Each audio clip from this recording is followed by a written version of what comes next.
The following is an essay from Aurora Linnea entitled Pride, Corporate Patriarchy's Celebration in the Streets, published on Friday, June the 18th, and read by myself, WLRN Canadian member April No.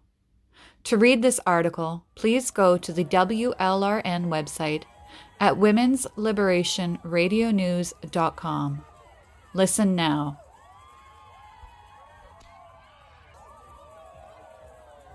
In the storefront windows of the H&M, of Starbucks, of Nike, rainbows are breeding furiously amongst themselves, proliferating at an alarming rate. Rainbows are pulsing, throbbing.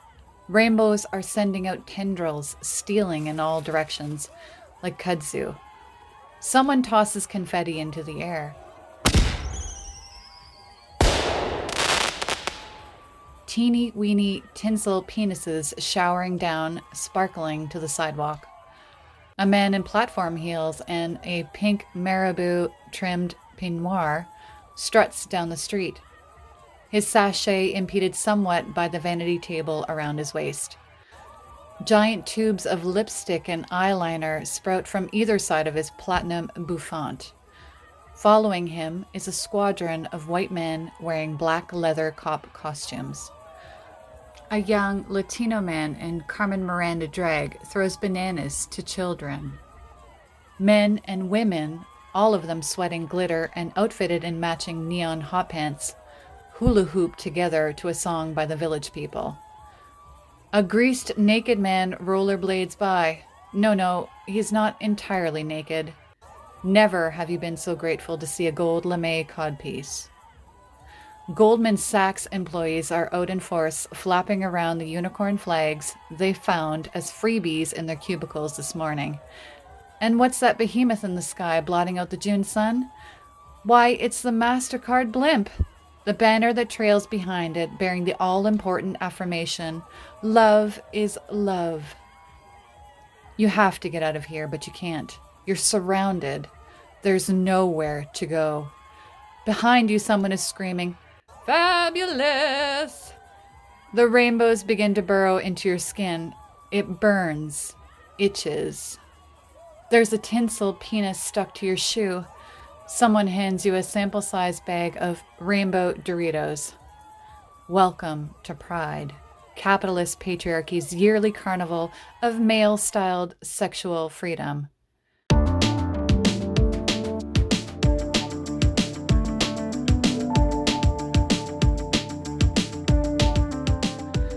It is unsurprising that Pride has denigrated as it has. Pride is, after all, controlled by men. So too the gay rights movement and the LGBTQ+ community. A disagreeable reality of the patriarchal society in which we live is that, lacking a proactive effort to overturn male supremacy, when men and women come together in groups, the men rise to power. They take over. And what was supposed to be shared territory becomes just one more zone of patriarchy. This is because men have more money and greater cultural clout, and because men are accustomed to being in control, while women are used to being secondary and subordinate, and also to serving men. Men are socialized to lead, women to submit to male leadership. The result is that men's values prevail. A male agenda dominates. In the case of the LGBTQ+ kingdom, the ruling males happen to be gay or queer, which may or may not be the same thing. One need not be homosexual to be queer. Indeed, I think the sole criterion is self-absorption. It is therefore gay queer men's values and gay queer men's agenda and gay queer men's power to which women are to defer. LGBTQ+ culture is gay queer male supremacist culture. And patriarchy voguing in a rainbow leotard is still patriarchy, sisters.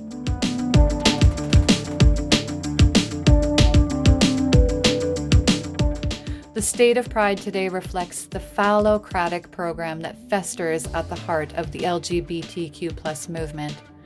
There is the obsessive assertion of the true self, apparent in the preoccupation with the individualistic discourse of identity and the male self's absolute right to express its supreme uniqueness in the soppy, free to be you and me mantras and queer posturing at rebel yell nonconformity, and most ominously, in the antipathy for whatever might curb self-expression or self-indulgence, including anti-oppression politics.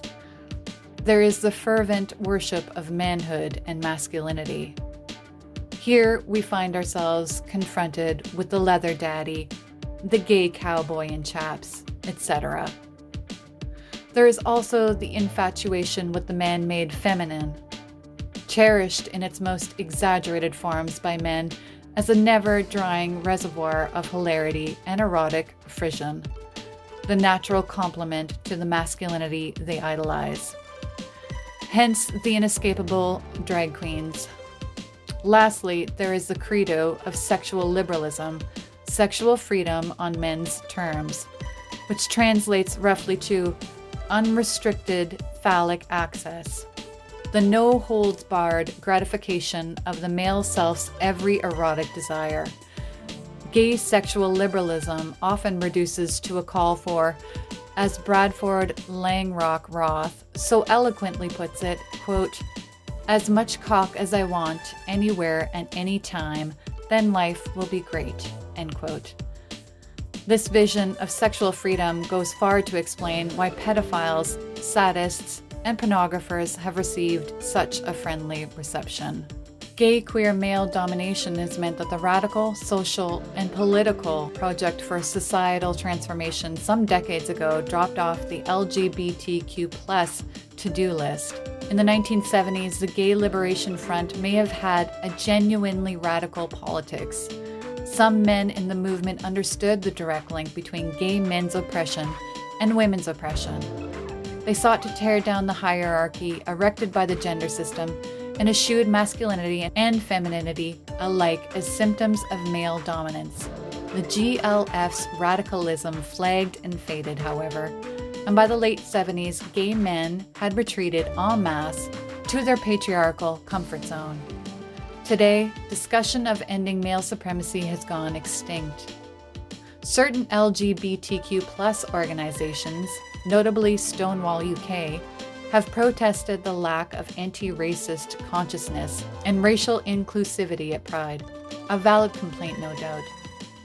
By reason of white supremacy, the ruling males of the LGBTQ+ have been unmistakably white in addition to being male.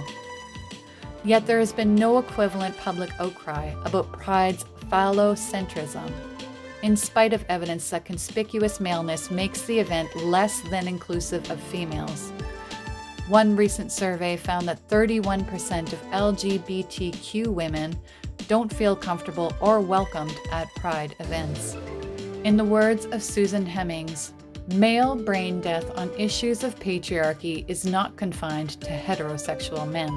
For gay queer men and straight men alike, eradicating male supremacy is an unattractive proposition.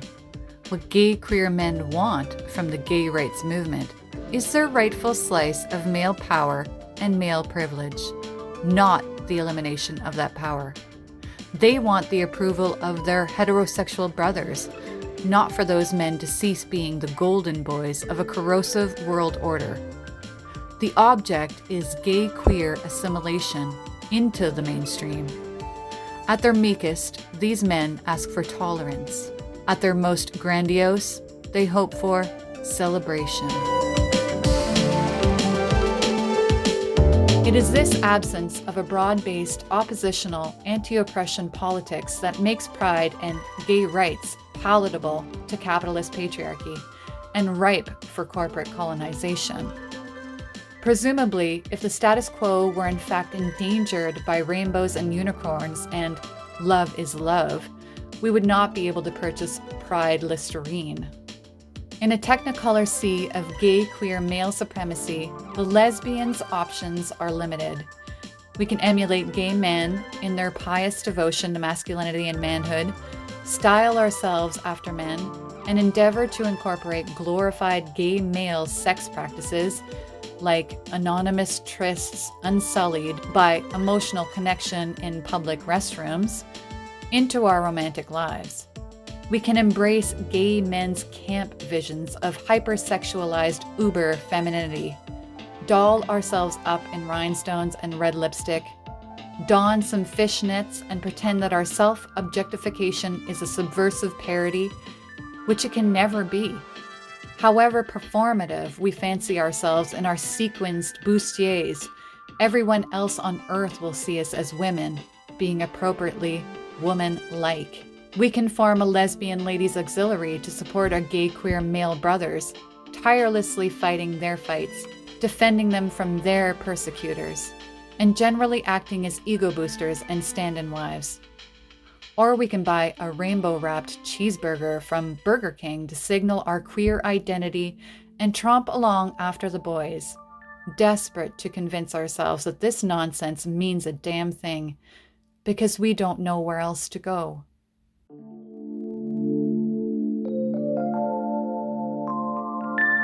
Lesbians not wishing to partake in any of the above will have difficulty fitting in at Pride. Lesbians who are feminists, who love and center women, find ourselves no less alienated by gay queer male supremacist culture than by heterosexist male supremacist culture. We cannot merely team up to cavort with our gay brothers.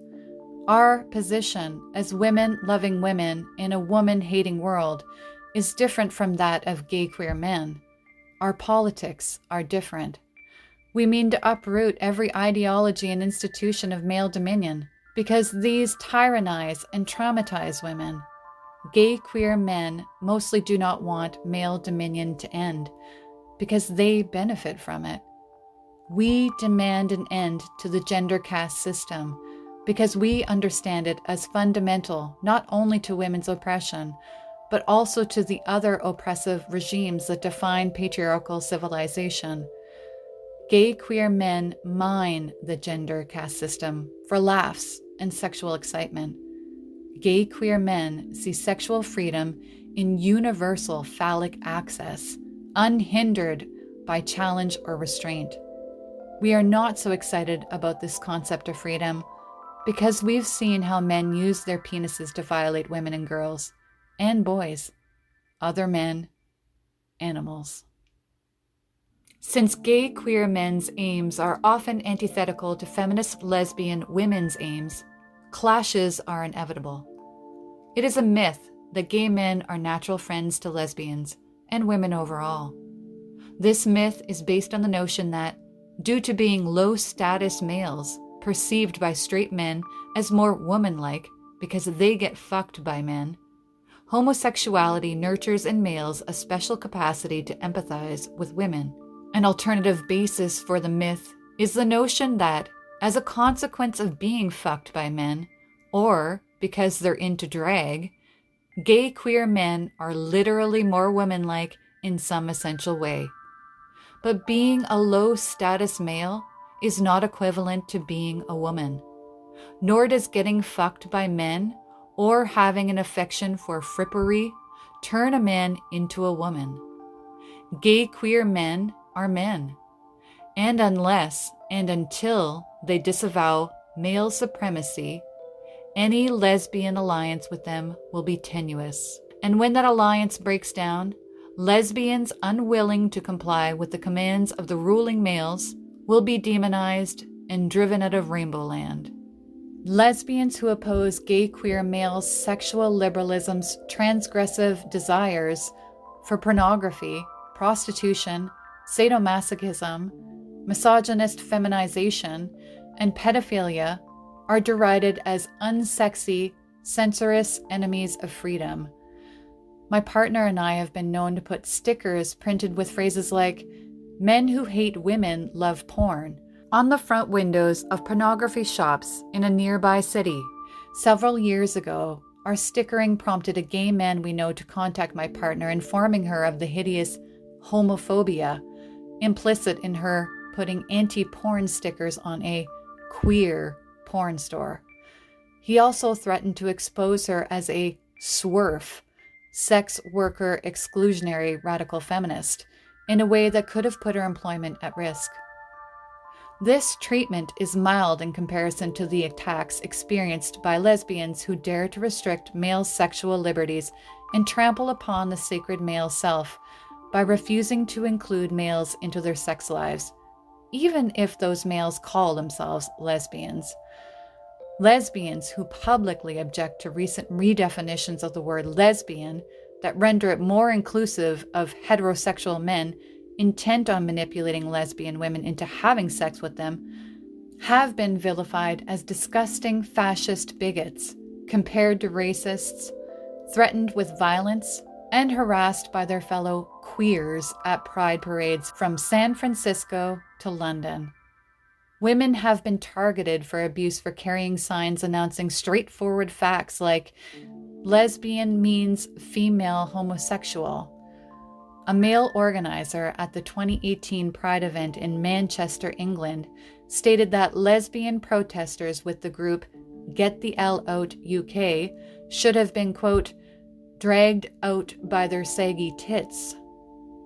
Pride in London organizers have said that such non-compliant lesbians were an evil needing to be, quote, stamped out. The lesbian feminist Magdalene Burns, immensely popular YouTube videos pushing back against the LGBTQ plus vision of a more inclusive lesbianism, made her one of the most notorious women on the internet. Although Magdalene died from brain cancer in 2019, she has been allowed no peace from queer vitriol. On Twitter, activists' missives announcing plans to, quote, piss on her grave, end quote, abound. In a reversal that would seem paradoxical were it not for men's well-known loyalty to other men, gay queer men dedicated to championing homosexuality have become impassioned enforcers of compulsory heterosexuality for women. Not to love men is, in male supremacist culture, possibly the most execrable sin. Marilyn Frye once wrote, "The LGBTQ plus camp's answer towards lesbian women, unequivocal in proclaiming their love of women, not men, confirms how right she was.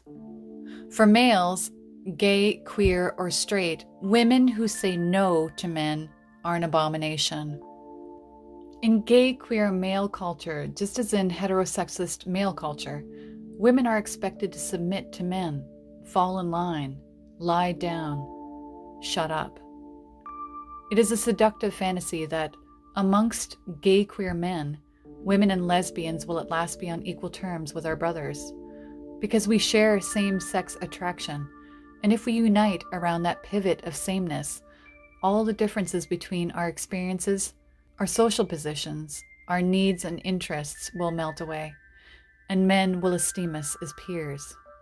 But so long as patriarchy stands, this can be no more than a fantasy. Whatever color flag they might be waving, most men enjoy male power. They are disinclined to give it up. Men rule LGBTQ+, men rule pride.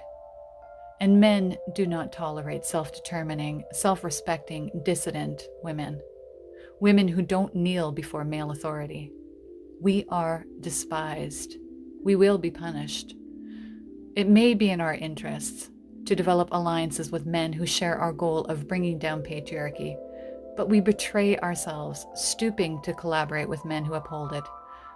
Instead of getting cozy with the reigning drag queens and leather daddies of the LGBTQ+, we can embody our lesbian pride by getting the L out and veering off the parade route. There is somewhere else for us to go. We can return to our love for women and recommit to the perhaps less fabulous, but far more urgent, serious march towards the radical transformation of self and society. Let the men have their party. When we take to the streets, it will be in revolt.